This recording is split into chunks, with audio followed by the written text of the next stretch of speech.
گناہوں سے بچنا ہے، خاص طور پر جھوٹ کو چھوڑنا ہے، جھوٹ کی جگہ سچائی کو لے کر آنا ہے، لغو اور رفث سے بچنا ہے۔ رسول اللہ صلی اللہ علیہ وسلم نے فرمایا روزہ صرف کھانا پینا چھوڑنے کا نام نہیں، روزہ تو لغو یعنی بے فائدہ بیہودہ کام اور رفث یعنی جنسی خواہشات پر مبنی حرکات اور کلام سے بچنے کا نام ہے۔ اور جو شخص بری باتیں اور جھوٹ نہ چھوڑے اللہ کو اس کے کھانا پینا چھوڑنے کی کوئی ضرورت نہیں ہے۔ تو ہمیں اپنی زبان کی بھی حفاظت کرنی ہے اور اس کو ریپلیس کرنا ہے زیادہ سے زیادہ دعاؤں کے ساتھ، کیونکہ رمضان میں دعائیں قبول ہوتی۔ وَإِذَا سَأَلَكَ عِبَادِي أَنِّي فَإِنِّي قَرِيبٌ، جب بندے میرے بارے میں آپ سے سوال کریں ہمارا رب کہاں ہے، تو قریب ہے۔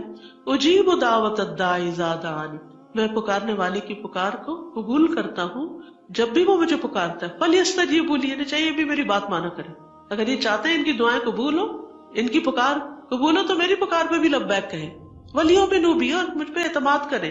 لَعَلَّهُمْ يَرْشُدُونَ، تاکہ وہ ہدایت پا جائیں۔ اللہ کے نزدیک دعا سے زیادہ معزز کوئی چیز نہیں۔ دعا نہ کرنا اللہ کو ناراض کرتا ہے۔ اٹھے ہوئے ہاتھوں کو اللہ تعالیٰ خالی نہیں لوٹاتا۔ روزہ دار کی دعا رد نہیں کی جاتی۔ روزانہ رات کو دعاؤں کی قبولیت کے لیے اللہ تعالیٰ آسمان دنیا پہ نزول فرماتے ہیں۔ ليلۃ القدر میں خصوصی طور پر معافی مانگنے کی طرف توجہ کرنی چاہیے۔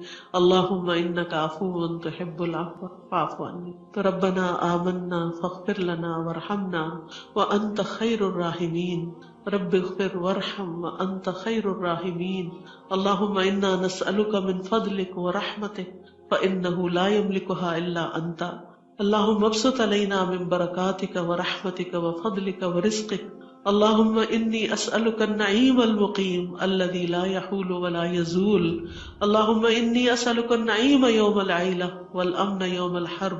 اے اللہ ہم تجھ سے تیری برکات، رحمت، فضل اور رزق مانگتے ہیں کہ تو ہم پر وہ سب کچھ پھیلا دے۔ اے اللہ ہم تجھ سے وہ نعمتیں مانگتے ہیں جو ہمیشہ قائم رہے اور تیری اطاعت میں حائل نہ ہو اور کبھی زائل نہ ہو۔ اے اللہ ہم تجھ سے تنگی کے دن کی نعمت اور جنگ کے دن امن کا سوال کرتے ہیں۔ اے اللہ تو اپنی رحمت کے ساتھ ہمیں ہر ایک سے بے نیاز کر دے۔ اللہ ہمیں ساری پریشانیوں سے نجات عطا کر۔ اللہم رحمتک ارجو فلا تکلنی الی نفسی طرفۃ عین واصلح لی شأنی کلہ لا الہ الا انت۔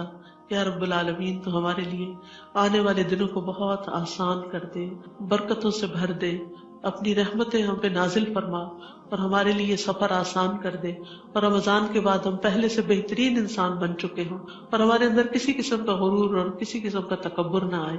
اللہ ہمیں اپنا قرب عطا کرنا، ایمان کی لذت اور حلاوت نصیب فرمانا۔ یا اللہ جتنی بہنیں آئی ان کا آنا قبول فرما، ان کا بیٹھنا قبول فرما۔ یا اللہ جتنی بھی بہنیں سن رہی ہیں، جتنے بھی لوگ اس سے استفادہ کر رہے ہیں، یا اللہ ان سب کے سننے کو بینیفیشل کر دے اور اس سے بھرپور فائدہ اٹھانے کی توفیق عطا فرما۔ یا اللہ تو ہمارے لیے نیکیوں کے راستے آسان کر دے، برائیوں کے راستے مشکل کر دے۔ یا اللہ تو ہمیں قبر کے عذاب سے بچانا، جہنم کے عذاب سے بچانا اور جنت الفردوس میں اپنا دیدار عطا فرمانا۔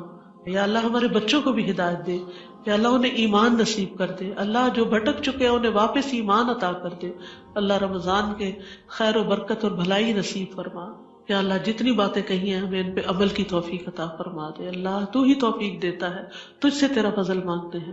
ربنا تقبل منا انک انت السمیع العلیم وتب علینا انک انت التواب الرحیم، وصلی اللہ تعالی علی خیر خلقہ محمد وعلی آلہ واصحابہ واہل بیتہ اجمعین برحمتک یا ارحم الراحمین۔ الہی سبحانک اللہم وبحمدک اشہد ان لا الہ الا انت استغفرک واتوب الیک۔ السلام علیکم ورحمۃ اللہ وبرکاتہ۔